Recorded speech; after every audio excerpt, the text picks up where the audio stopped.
Good morning everyone. Eto na naman kami ni Ellie, ang aking kabady. Hello Ellie. Hello, morning. Thank you so much sa iyong ginawang breakfast sa aming dalawa ni Ama at sa iyo rin. Yan.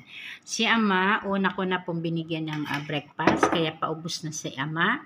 Pati yung kanyang coffee. Yan, mauubos na rin yung kanyang coffee with Ensure. Nag-mix na.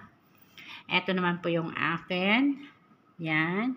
Thank you kay Ellie kasi si Ellie ang tuwing duty si Ellie dito, pumupunta si Ellie.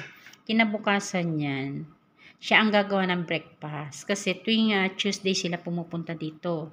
At kahapon, ito yung daladala kong ginataang kamote with kamuting kahoy. Ellie, share kami ni Ellie. Yan, ito yung mangkok ni Ellie. At ito naman yung medicine ni Ama. Yan. Tuwing kakain si Ama, naka-ready na yung medicine at tinatakpan ko na lang muna. At ito din yung tubig niya.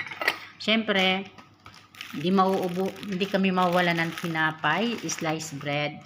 At meron din kaming butter. Yan. Pero, kay Ama, cheese. Kasi si Ama, yan ang favorite ng cheese.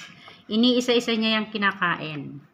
Yan. Si Ama kasi kagabi, hindi siya kumain ng maayos. Kasi, nanaig sa kanya yung antok. Kaya ngayon, yan, ang dami niyang nakain. Kaya, this one in the morning, blessing today. Thank you, Lord. And thank you for the everyday na binibless mo sa amin. Walang sawang pagmamahal. Thank you po sa pinagpalang umaga. Siyempre, especially doon sa gumawa kay Ellie. Si Ellie ang gumawa. Yan. Si Ellie ay malusog. Ellie is from Indonesia. Ellie from your Indonesia, right?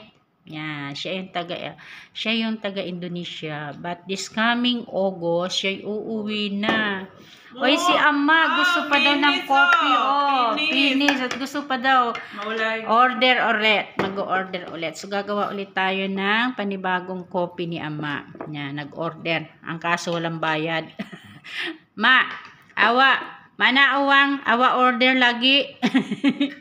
Yan, sa ringgit sadya, Yan, bye-bye po. Gagawa muna ako ng kape ulit ni Ama. Ang kape naman ni Ama, hindi naman yan strong. Hindi ko naman binibigyan na pinaka-strong kasi minimix ko rin siya ng gatas. Kaya yan, breakfast. Thank you.